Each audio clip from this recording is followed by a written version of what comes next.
if you're doing fashion, you're basically a tailor. Because if there's a plan B, then you'll never work towards your plan A. What I have learned is you have to take a break. So you need to find the whimsy in your daily life. I keep telling my followers when they text me or they say like, oh my god, we're your biggest fans. It's like, no, you're our family. Basically, in the content creation world, we say if you see a troll, that means your video is going to go viral. I actually don't have a personal style. I think I'll always have that love for fashion.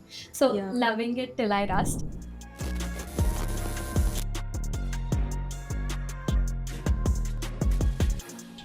Hi Prerna. Hi. How are you feeling? Good. How are you? I'm good. I'm good. Thank you for joining us today. Thank you for having me. Yeah, it is lovely to have you. Thank you. Yeah. For the viewers who are just getting to know you, take me through your journey. So I'm Prerna. I'm a fashion content creator. Seriously, I've been doing this for about a year, but I always just had a passion to create these small videos. When I was younger, I think I had a lot of insecurities as a teen. So I used to kind of scroll through. Back then on Instagram, there were posts, there were no reels. Yeah. So I used to see all of these really beautiful women on Instagram, especially Komal Pandey and all of these people who were super confident, used to put up, all of these posts.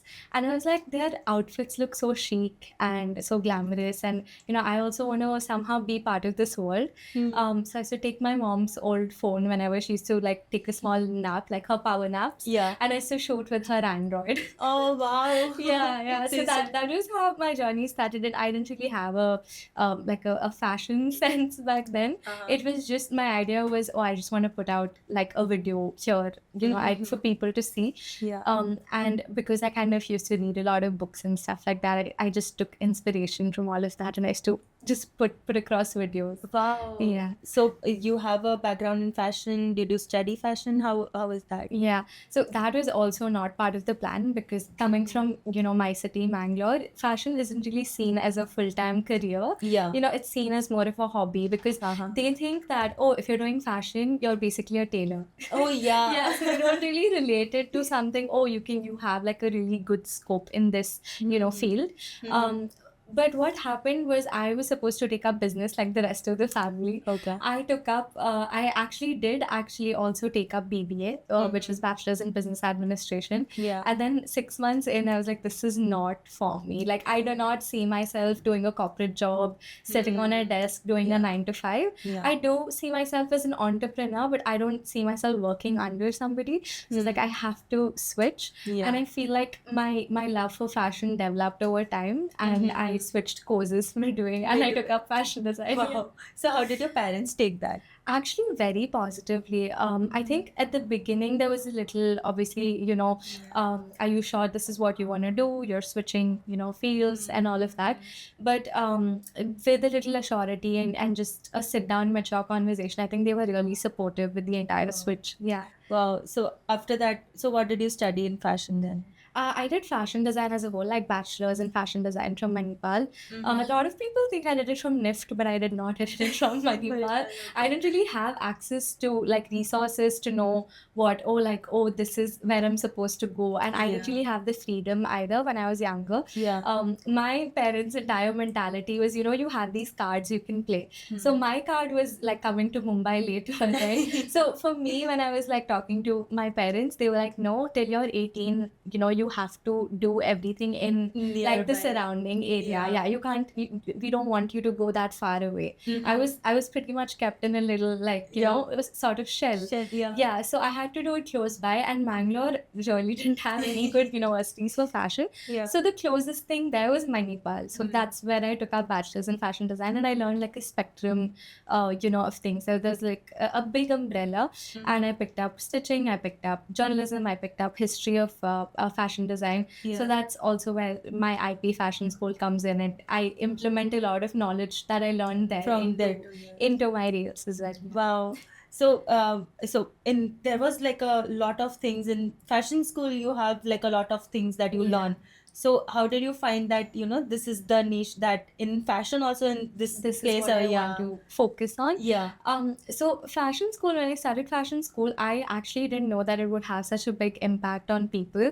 I was talking to a fellow like content creator friend, and she told me that you do a lot of creative based content, but I feel like you should also put out something insightful that the public can kind of pick up on, like informative and educational. Yeah. Because you do have the background for it and you actually have the knowledge. Yeah. It's not like you're just, picking up something and putting it out there. Yeah. You do like a deep research on topic, so why don't you like try something? And I was like, yes, if I want to do this, I want to do this in a very creative way, but also in a way that my 13-year-old self would understand. Yeah. Like very layman's Yes, terms. yes. So that's when this whole thing came in, and I kind of divided the subjects in ways that I wish I got to learn Yeah. like when I was younger. Kid, yeah. So that's how fashion history came, terminology came, fashion course and aesthetics, and those pronunciations, because people Butcher love it. Yeah, no, I think the main thing is just I've seen the Indian public with pronunciations. They love to just like learn pronunciations, and so when you're sitting at a round table conference or like whatever, like just like with friends also, just to put it out there that the pronunciation of certain words, or in a way you pick up things from the internet that make you seem a little smarter or intellectual. Our society as a whole loves to grasp onto concepts like that. So Yeah. that's when I was like, okay, if this is something they're interested in, let's do it. Yeah. It's never meant to like put someone down for their pronunciation. We're all learning. Like Yeah, I yeah. butcher a lot of pronunciations Yes, too. yes. But it's just about, if you do have the resources to learn, and if you can do something the right way, then why not do it? Yeah, That's for sure. that's mainly where that comes. Yeah, and also there are some terms in fashion that come from different places in the world. Yes. And that is kind of a respect to them as well. You're paying a homage to them. You're basically just saying that I've learned how to pronounce the brand name. And a lot of people tell me, why don't you cover Indian brand pronunciations? But the thing is, Indian brand pronunciations are just names of the designers mainly. Like we have Sabyasachi, we have so it's all. It's very like we already know how to pronounce these names. So that's mainly one of the reasons why. Yeah. Because people do not know how to pronounce, because some of them are very French names. Yes, And French. French, Yeah. Italian, German, they won't. yeah. German as well. They won't know the real pronunciations unless we, someone is there to tell them that. Yeah. Yeah, that is amazing. You're doing such an amazing job. Thank you. So then, did you work in fashion?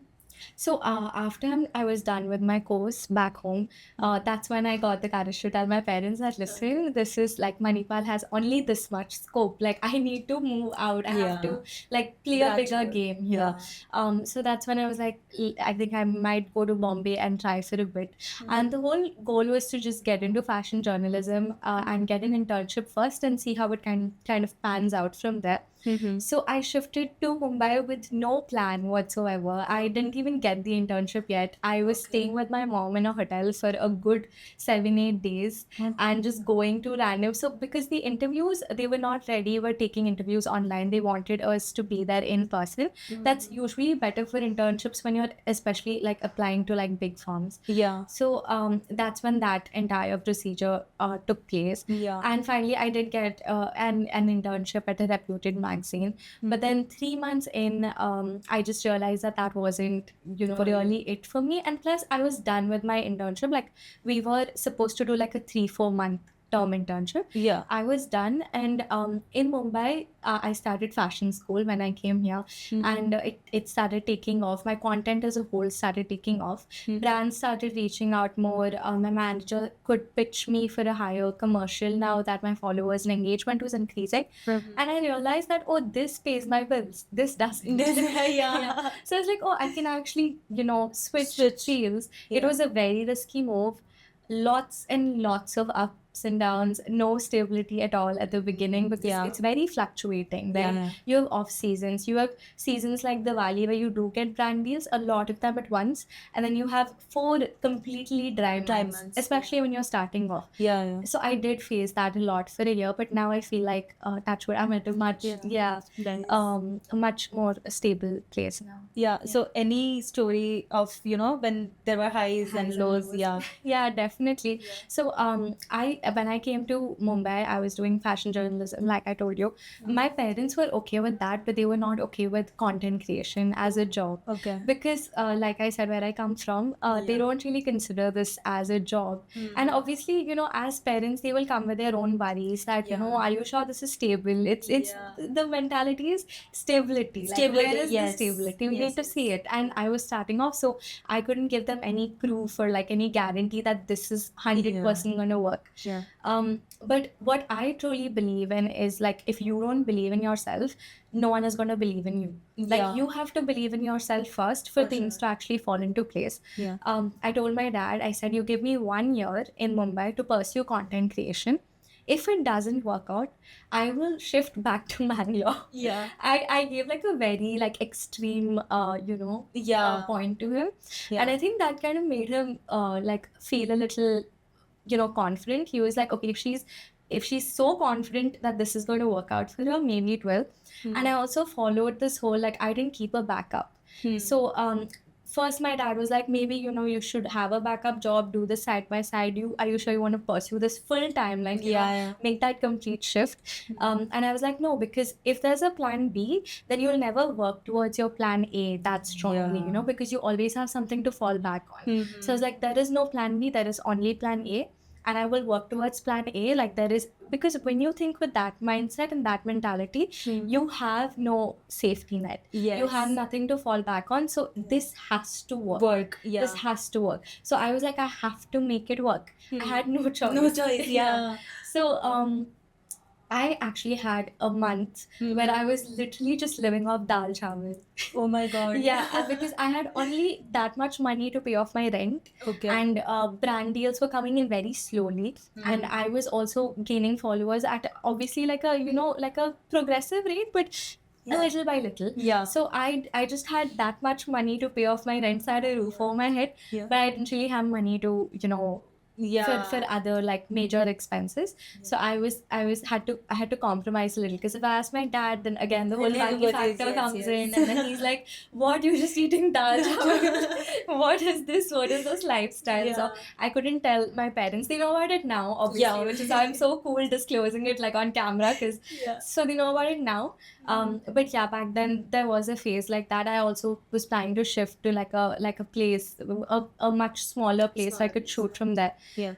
So yeah, definitely lots and lots of ups and downs. I was 3-4 times where I even wanted to shift back to Mangalore again, because I had very, very difficult phases. But luckily, really good friends here who got me through a lot of difficult times. I just truly believed in me when that belief was kind of fluctuating in myself. Yeah. Because with the algorithm, Oh, yes. you never know, right? It is constantly changing. Yeah, and you also have these phases where you're suddenly like, you blow up, and then suddenly you have like a Down. yeah. So that was happening too a lot. And mentally it takes a toll, because Oh, one day definitely. everything is hunky-dory, and then the other day it's like Definitely, just yeah. shipwreck. Yeah, and Yeah. people keep like wondering, oh, like, why do you care so much about followers? It's such a, why do you care about this metric specifically? But you don't understand, this is my full-time job. right? Yeah. So I'm not looking at it from a fame perspective. I'm looking at it from a bread and butter perspective. Yes. So I do have to care about it. I don't have a choice. Really.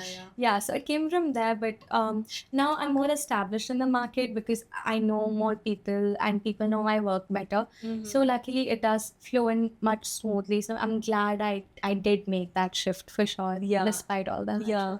But when you said that there were downs, Yeah. how were you keeping up with the content? Because mentally it is so exhausting. Exhausting. I think I never really let it show on camera. I did like put it on my stories sometimes, because I promised my audience when I was at 3K that I will be transparent with y'all no matter what. Yeah. So I'm not gonna just show y'all the good and glam side of it. I will show you when I'm having really bad days as well. Yeah. So I'm pretty sure people who are consistent with my stories know this, that I did have a lot of mental health challenges.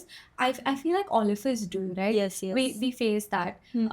So yes, I did have creative burnouts as well. A lot of times where I didn't have ideas to put out content, and I wasn't being as consistent. So I can't really come here and say that, oh, I coped with it brilliantly, because I didn't. I'm human. I did like when I was at my low, I was low. Low, yeah. But I just told myself, you have to wallow, but you have to get up and do something about it, because Yeah. there's an uncontrollable situation. I can sit and cry about it, or I can take control over what I do have control over. Yeah. So just believing in that mindset and working towards it, I think that's what Got you makes going. Yeah. Yeah. So when you said creative burnouts, Yeah. how do you cope up with that? Like, is there like a routine that you do, or like a grounding technique that you do to, just get back to the process again, or maybe just calm down for a bit? I think before it was very confusing when I used to go through these like creative burnouts, because initially when I started, I never thought that deeply about my content, right? Because it never came from like a professional point of view. Yeah. It was just I'll put out work. Yeah. So I was never that serious about it. So when I started facing creative burnouts, it was a very confusing experience for me, because I was like, I thought I was creative enough to not have burnout. Yeah. So I think what I started doing, or what I have learned, is you have to take a break. I'm a workaholic.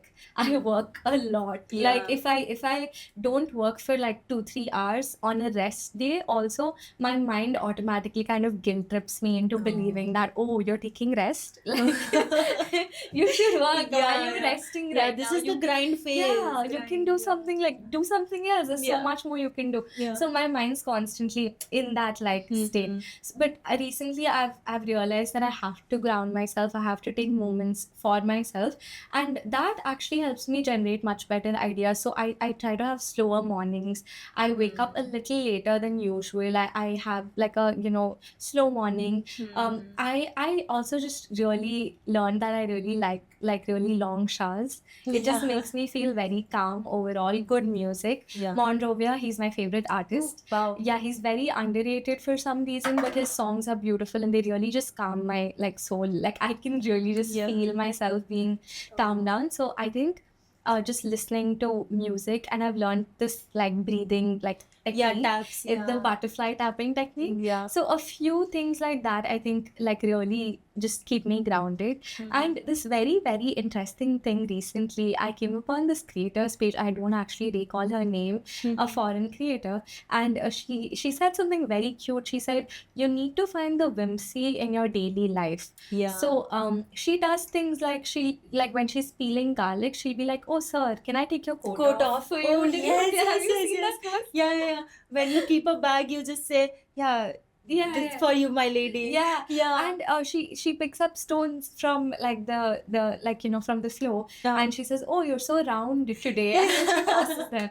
So it's just these small things. I feel like Yeah. these small things that you do on a day-to-day basis can just fill your life with so much more whimsy, because you forget your free will. Yeah. You actually can do whatever you Yes, want to exactly. do, as long as you're not breaking the law. Obviously, but yeah, you can. So why don't we? Yeah. And she started telling, she was talking about this method where she keeps a rock in her pocket because that grounds her, and I found that to be like a very cute thing. So like maybe in the future, if I feel extremely like stressed out, I will try that, because it's such a funny little silly thing to do. Yes. I feel like I'll automatically find myself laughing. at Yeah. it. Yeah, but we need those kind of content Moments. creators Yeah, as for well. sure, Because for sure. I feel everyone is following trends now. Oh yeah, I love how authentic she was with it. I don't think anyone says things like Yeah. that. It was very, very nice to see that. Yeah. Very refreshing. Yeah. Yeah. And you see things in a different perspective. Very different. Because when you walk, you just see a rock and you'll be like, yeah, it's a rock. it's a rock. You Yeah, probably just just kick kick it out it, of the yeah. way. Yeah. Yeah. And maybe step on it and just walk Yeah, away. yeah, But then now, whenever I'll see a rock, I'll be like, oh yeah, maybe I'll just take it home. It's a very cute Yeah. little perspective. For sure. Yeah. Yeah. So when you said like authenticity, she is very authentic. So how do you bring authenticity to your content? I think that's something that I've been standing for since day one, like vouching for since day one. I understand that there's a lot of, trending content in the market, and people do say that, oh, you have to follow trends to go viral. I personally don't believe in that. Yes, you do go viral by following trends. That is there. I'm not saying it's not there, because you're making topical content. It reaches a more massy audience. But then what is differentiating you from the other people in the market? What makes you stand out? What makes your content stand out? I think what I like to say is like, because being a content creator means you just have to create content, right? Yes. If you're not creating content and you're just following trends, it makes you a follower. It doesn't make you can't call yourself a content creator. Yes. There.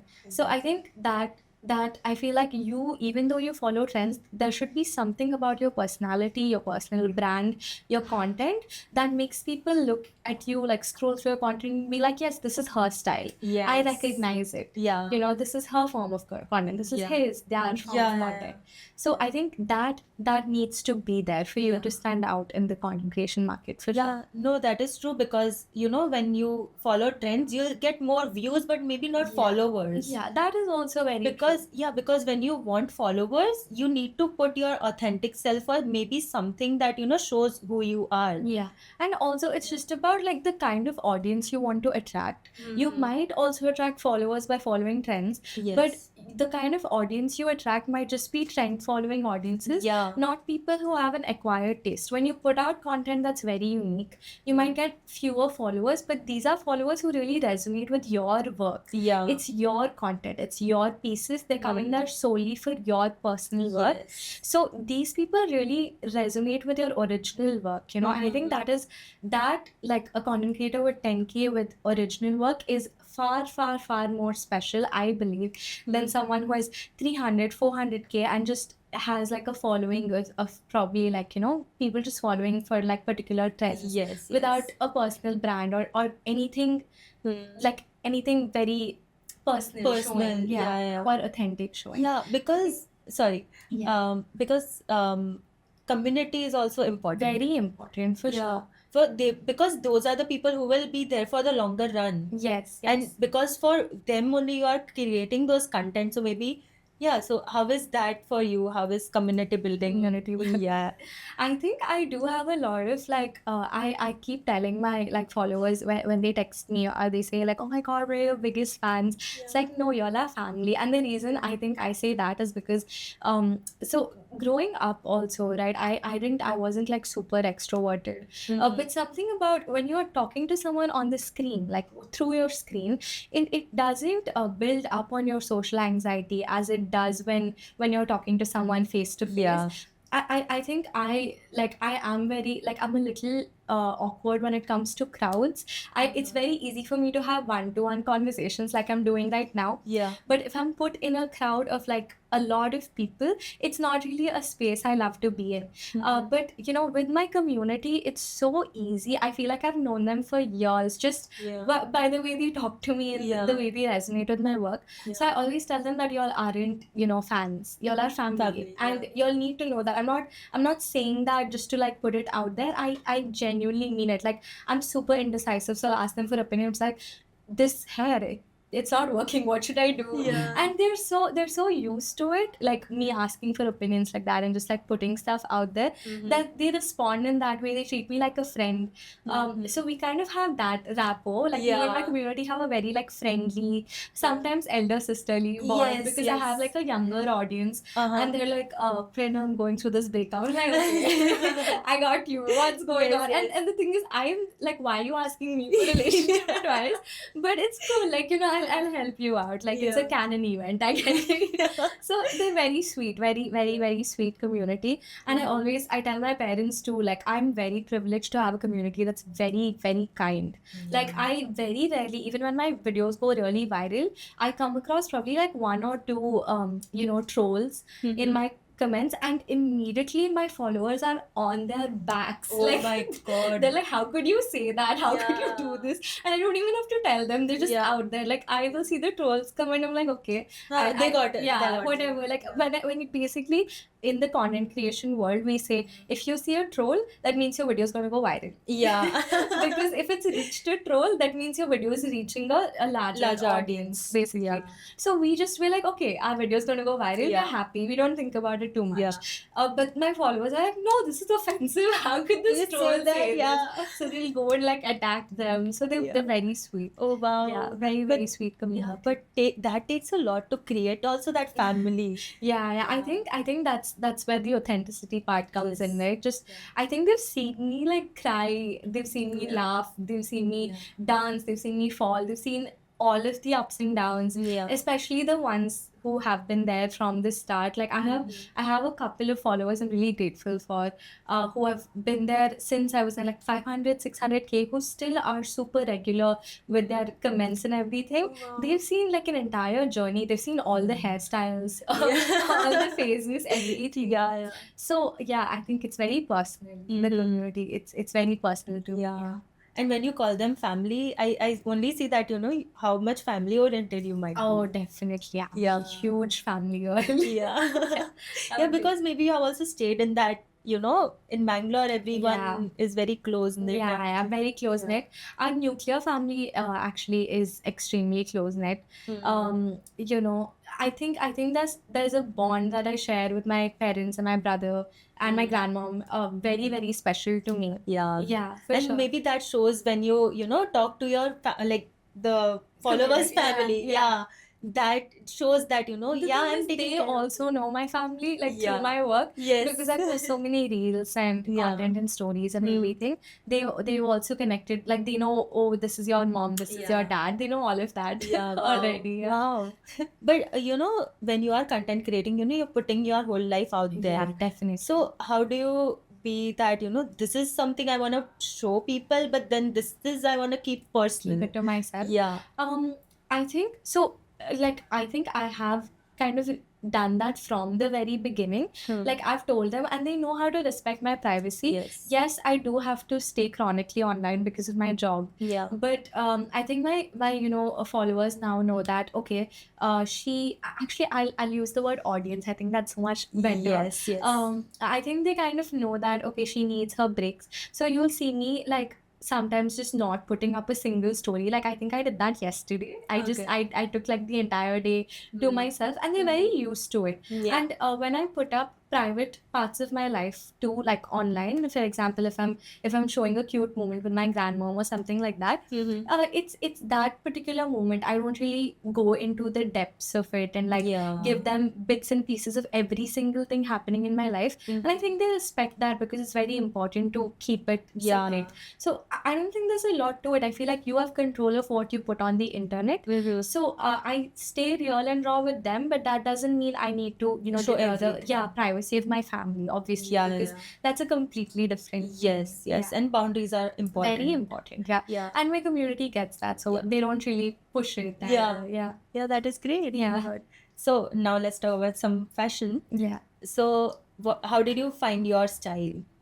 I actually don't have a personal style. Okay. If you see my bio, it says your favorite indecisive fashionista. Yes. By that, I think I mean that, I am a very indecisive person when it comes to small things. Like if I have to make a choice at a restaurant, like as to what to eat, I'll be like, oh, I don't really know what I want. So could you recommend something? I'm that person. Yeah. But I think that's very beautiful in fashion, because people think being indecisive is like a negative thing. But in fashion, it's such a positive thing. I'll tell you how. Because fashion is very experimental. Yeah. It's evergreen, but at the same time, it's ever changing as well. So it keeps growing. So, what happens then is, with fashion growing, your personal, style can also change. It can also grow. Yeah. So you don't really have to stick to one personal style and call it yours. You can just have like an amalgamation come together. Yeah. Right. And I think that's the beauty of it. So that's why I call myself like indecisive in fashion. Yeah. Because that makes me more experimental. So I don't really have one personal style. I do lean in to cookie and like more feminine styles more, I've realized, compared to something more grunge. But I do have those, those days when I'm just like, okay, I want to switch it up and bring my alter ego out, and I just wear a smoked liner and wear like a rock tee with a leather skirt, and I get out of the house. Oh, wow. Yeah, but then just all those are like different personalities of you as well. Yeah, it just comes out like my mood changes sometimes depending on the clothes or vice versa. Oh, wow. Yeah. So is there any, comfort outfit that you have? Or maybe like a style? It's A a comfort, yeah. So my comfort style is more cookie core. I like to play a lot with like girly elements. You see a lot of like ribbons, a lot of long flowy skirts, yeah. a lot of like feminine tops like sweetheart necklines. I'll wear a pearl choker or something like that. Yeah. So I do lean into that more.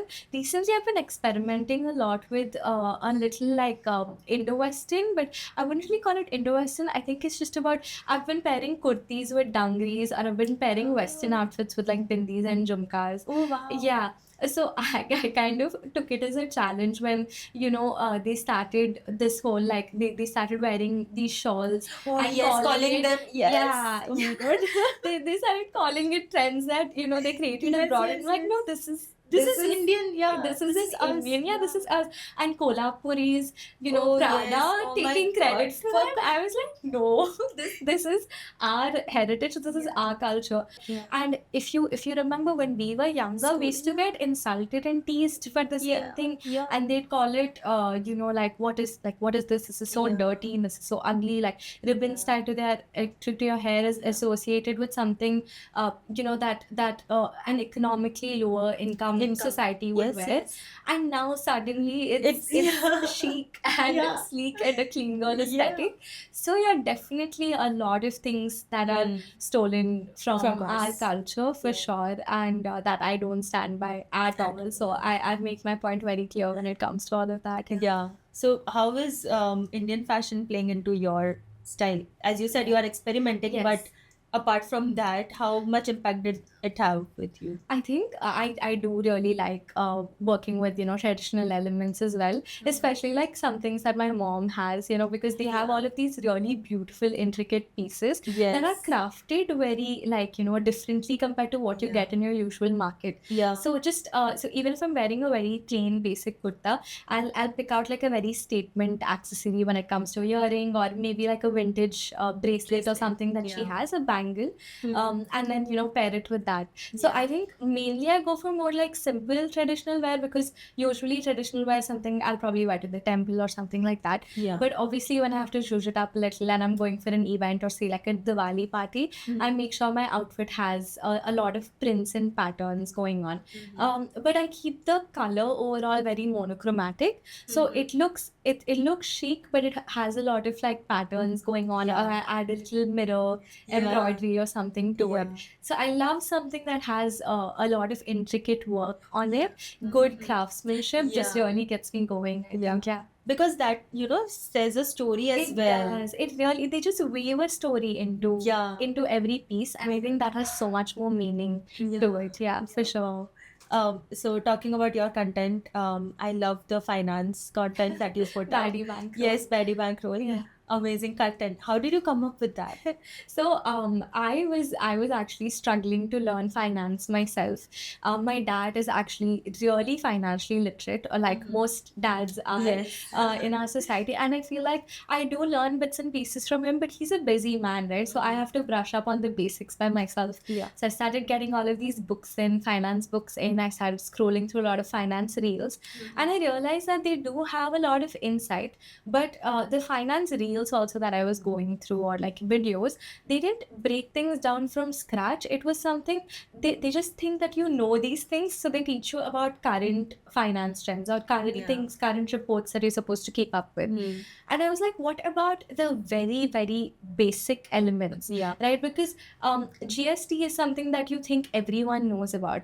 But you know what people don't realize is a lot of people don't really know the breakdown behind GST. Yes. It's just a word that's been thrown around a lot, like like a financial term that's been thrown around a lot in India. But no one knows the breakdown. No one knows where it actually comes from, or how it is, how the entire process works. So I think that's where it came from, that I want to put this down in layman's terms, but I want to explain it through fashion, because I feel like that's something people, especially my audience, will pick up on, because it's a fashion audience. It's a fashion page. So they understand fashion, so they'll understand finance through fashion. That was the idea behind it. And I keep telling them too, like, I'm not very well versed with fashion school. I do have a deeper knowledge, so whatever I put out, that comes from a lot of research. But with Baddie Bankroll, I can, I kind of, consult my finance, friends. I consult my CA friends. I'm like, listen, is this right? Is this is this something I can put out there? Because I don't want to give them wrong information on the internet, obviously. Yeah. So I kind of, just cross-check and cross-verify my facts before putting it out there. And when I get yes, this is approved, this is great, go for it, I'll put that on the internet. Yeah. Oh my god, because every time I see a white shirt now, Yeah. I will think about GST. You're thinking about it right now. Yeah. Oh my god. So, AI has been taking up. Yes. So, how do you feel with AI and content right now? Like when you are creating all these contents, everything you have those ideas and everything. Are you taking help from it, or how is it? Just no, or how is it? So I do believe that AI is playing a very important role in the content field. A lot of people are taking it negatively, rightfully so. I think when it comes to artists, because it kind of, I think what AI does in the artist spectrum is like it's stealing work, especially with the Studio Ghibli trend that came out. Yes. And a lot of original artists are losing out on their jobs because of it. So yes, it has a very negative impact in one way, but it also is part of our life right now.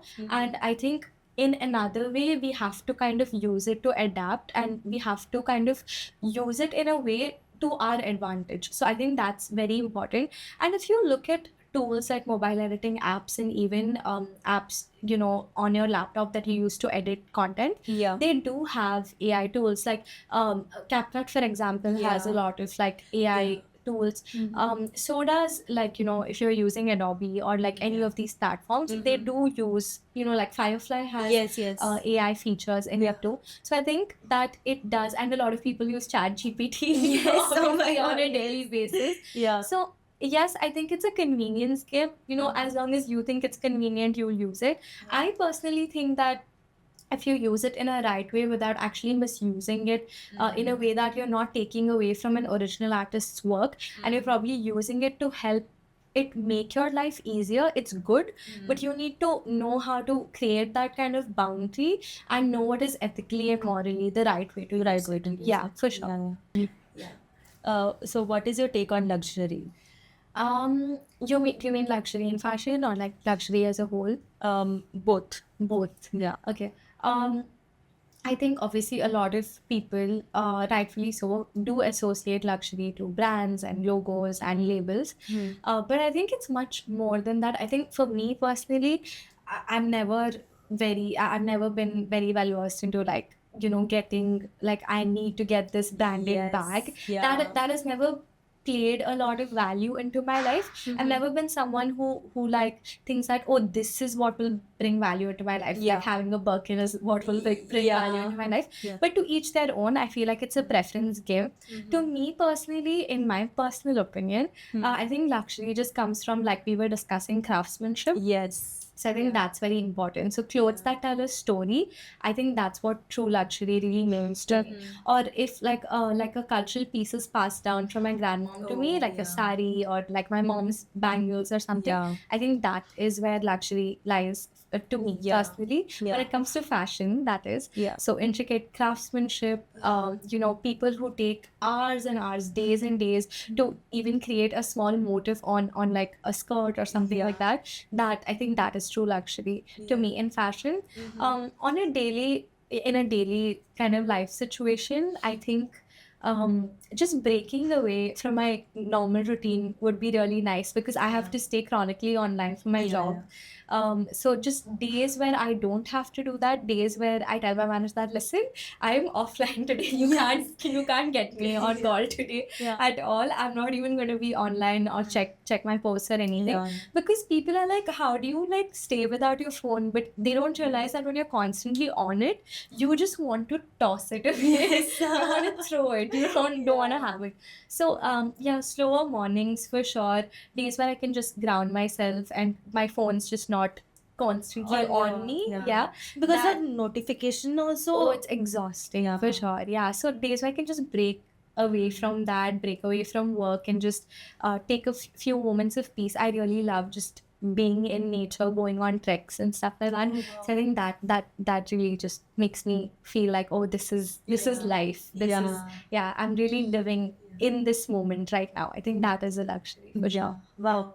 You said you like tracks, so do you like travel as well? Like if I love to travel. I don't get a lot of days where I can travel right now, unfortunately, but I've tried to build on it so that I can travel more. I've taken I think a vow that this year I will have at least 2 proper trips, like 7, 8 day trips, twice a year. So just kind of build on that little by little. So when you are out for travel, how do you plan your outfit? So do you plan it beforehand or do you? I do plan it. I mean, if there's a drastic weather change, like we went to Kashmir in February, so I did do a very like deep research on, oh, this is the weather there and there's going to be snowfall, because I'm a person who gets very cold very fast. I get cold in like a very hot room as well. I'm someone who sleeps without the AC, without the fan sometimes, and I feel like it. So I have polar bear friends who love the cold, and I'm like the skin cat, like I'm completely the opposite. I'm the other side of the spectrum. So even when we have sleepovers, like they're all like, switch on the AC. I'm like, no, I will sleep in that room, alone without the fan. So drastic weather changes, definitely I will do my deep research and pack accordingly, especially if there's like a lot of layering involved. But other than that, I feel like my brain does this my brain does this visualization game when I have a particular top, and then I can just swipe skirts under it and like combine outfits together. So it puts together outfits very easily now. I think because I've just been here doing this from a very long time, it just comes very naturally, like anything with practice, right? So I can pick pieces more easily now, for sure. That reminds me of Legally Blonde for some reason, because she had that. She had that? In her name is Elle, right? Yeah, she had her outfit. Yes. Oh, she had like a screen for it. I remember. I actually made like a concept on that as well. So I just remember that. Because when you said you have that rolling in your head, I was like, she did that. I think it comes very, like, before I used to struggle a lot, choosing pieces, like how do I pick this and this and how do I combine this, and I do have days like that, obviously, because I'm human, but it comes more naturally for sure. Now it's much more easier to pick pieces. So you said you went to Kashmir. Did you do you have like that bug in you that wants to go and explore the artistry over there, or maybe the fashion over there? What are they wearing? What is that? But I've noticed Kashmir has a very, like, their style is very comfortable. They don't really follow trends. Obviously, they live in a much more colder climate, and they have extreme climates also in Kashmir. So we visited during the cold. They just layer very warmly, So they have a very slow way of living, very similar to my hometown. So I don't think fashion was something that I looked into a lot there. Obviously, there's pashmina shawls and there are specialties that come in, obviously. And wood craftsmanship was very impressive in Kashmir. But overall, when you see them walking, very interestingly so, the amount, how much we, give importance to pashmina shawls in like other cities around the world, they don't in Kashmir. Really? They just wear very normal sweaters and they kind of layer up very, very comfortably, and they don't feel as cold as we would there, because they've adapted to to the cold. So they just have a more relaxed silhouette on. Because for us, when you think about Kashmir fashion, you think about pashmina shawls. Everyone is like, it's usually the tourists you'll see wrapped in pashmina shawls. Yes. But that is true. Like, the work is so good over there as well. And it gives them, living. So I think it's good. Of course. And it's beautiful. I mean, it's very intricate, the shawls, and original pashmina shawls are actually very hard to find even in Kashmir. You'll see a lot of people selling a lot of fake pieces there, but the original authentic shawls are extremely hard to find, very expensive, rightfully so. But and they'll tell you how to figure out if it's original or not. I don't quite remember the kind of insight that was given to me, but the material, when you feel it, will also be a very different material. For sure. That is so great. Any other travel stories that you have, with fashion? So, like I told you, like this was my first trip. Yeah, okay, and the second one I plan to take in a few months. So then I'll let you know about Oh, it. yes, Because like I told you, I'm a workaholic. I just usually just go work home. Yeah. I don't and sometimes obviously I go out with friends and socialize a little. But I'm a very homebody kind of person. Oh, yeah. Most of Okay, the okay. time. Yeah, when you associated yourself with a cat, then I was like, yeah. I can see that now. Yeah, that is great. So, you're talking about Legally Blonde, and Yeah. you also having that one of the content from, that inspiration from that. For sure. Yeah. So, is there any character in movies or film, like in series or anything that you take inspiration from? Series of films. Do you mean like on a fashion basis or Fashion just? I think Devil Wears Prada for sure. Yeah. Oh my God, big you time. started your career like that.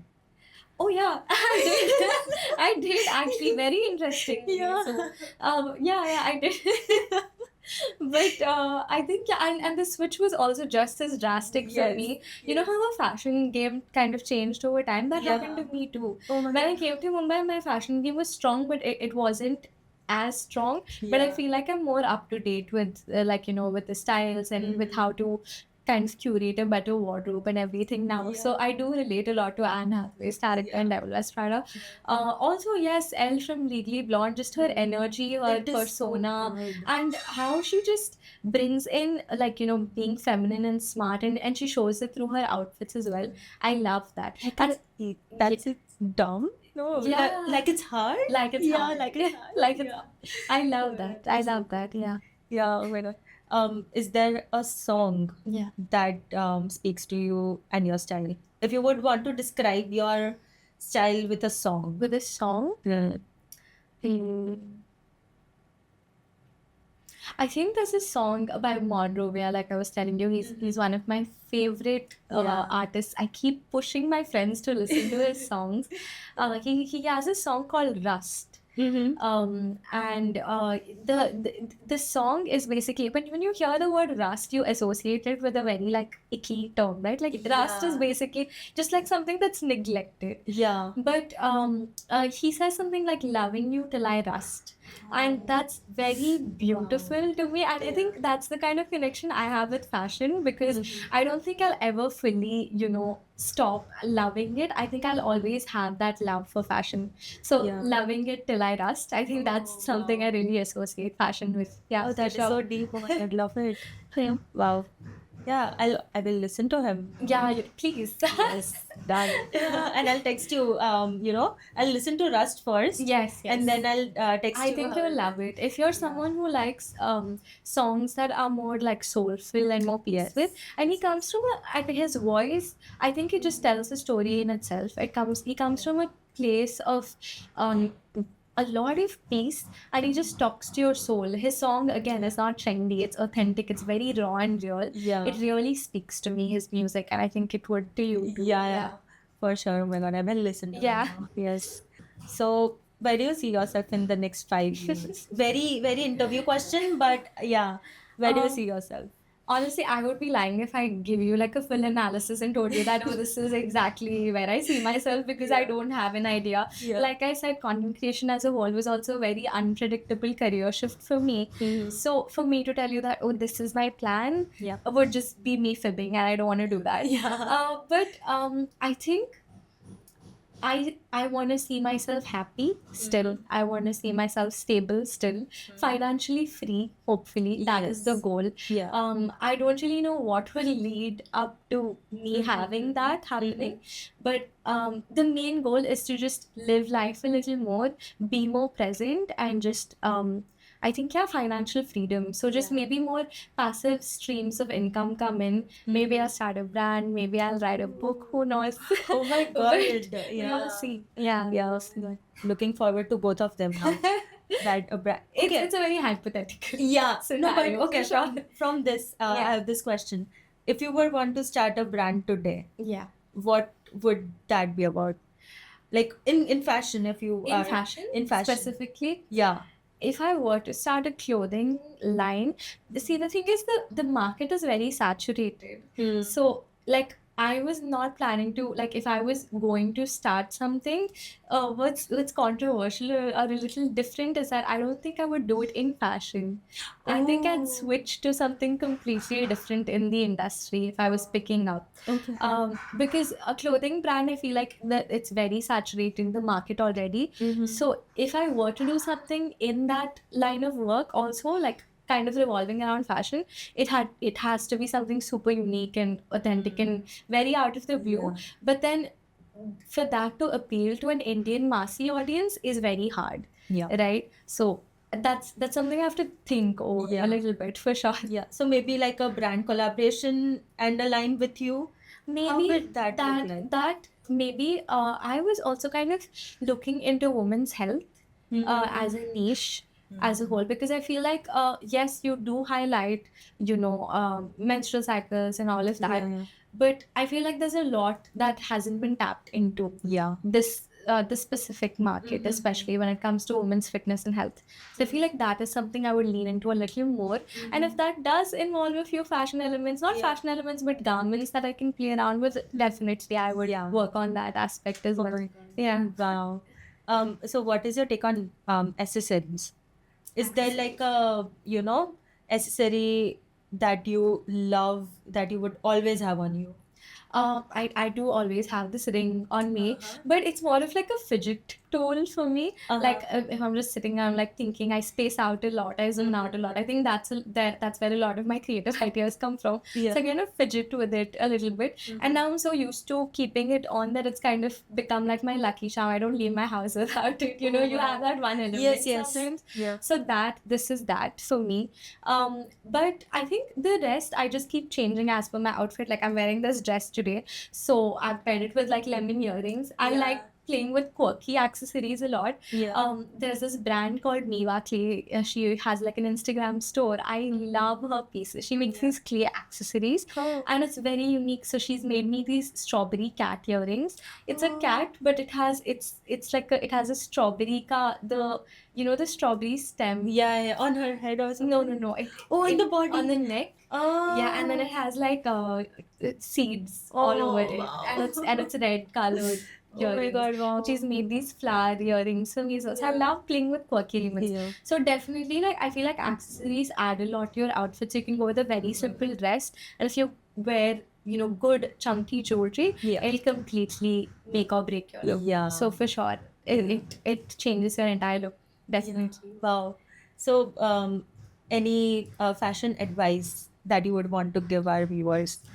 I think stick to your own like style, and like I said, it can be an amalgamation. It doesn't have to be one particular style. Try to go for timeless pieces over something that's trending, because trends keep changing, but it's called timeless for a reason. Yeah. So just try to build on a capsule wardrobe first. Have the main versatile basic pieces. Have your crisp white shirt.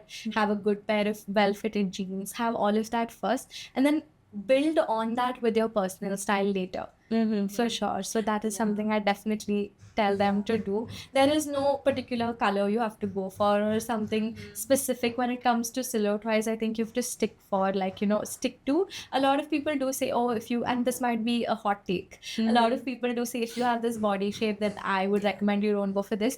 I don't say that. I say, if you're confident, you can pull it off. You like how you look in it, you wear it. You wear it. Yes. Oh, that is For sure. Yeah, I learned something crazy. Yeah. Because people have been, your height is this much. This one look good on you. Yeah. Your body is this pear shaped or square and no, so I do like some rules do work. Like there's something called the sandwich rule. There's something called as the rule of thoughts. Color theory. Obviously, all of these come into play. But you telling a petite person or you telling a more healthy person that, oh, you can't wear a short skirt because you have thunder thighs, and giving out that opinion is like, if she's confident enough, if she thinks she looks good in a skirt, let her wear a skirt. Like why is there a rule on how you're supposed to dress? Yes. I don't think that should be there. I think you should you have free will, you should experiment with your outfit for sure. Yeah. Oh my God. Any experiment that you did paid off, and an experiment that you did, you just felt like, this is not Yeah, working.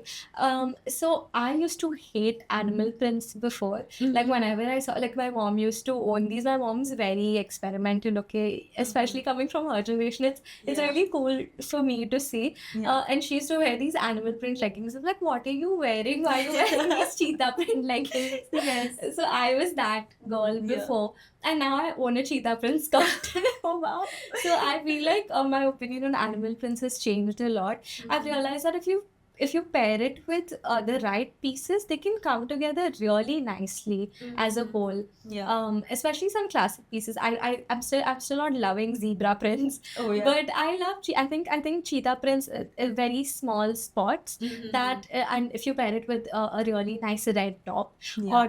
or layer it with a pop of like red, cherry earrings or something Yeah. like that. I think it adds a very nice look. So I think animal prints has been working for me a little more.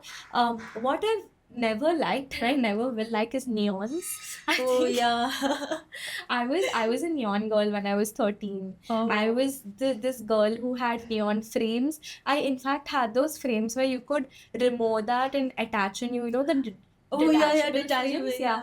So in all of my high school pictures, when they take a class group picture, you cannot see my face because my neon glasses are reflecting at the camera.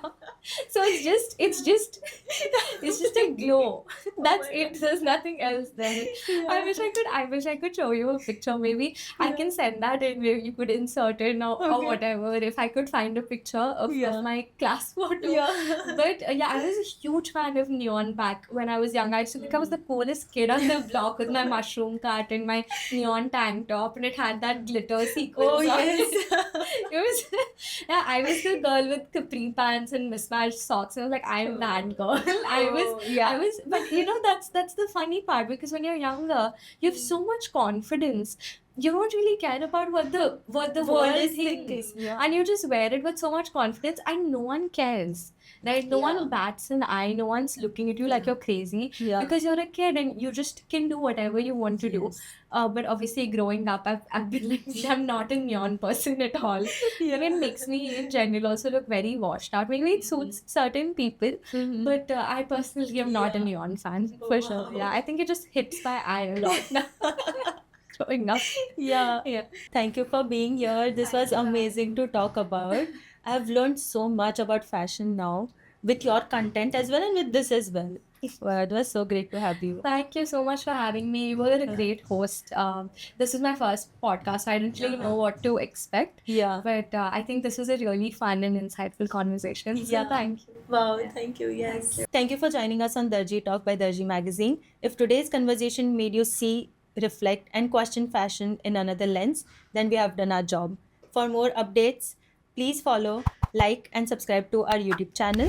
Also, for more behind the scenes, you can go and check our social media. Our newest edition is now live on our website, so do check that out. Till then, stay curious, stay bold, and keep redefining fashion as you may. Signing off, Yashi Thanke.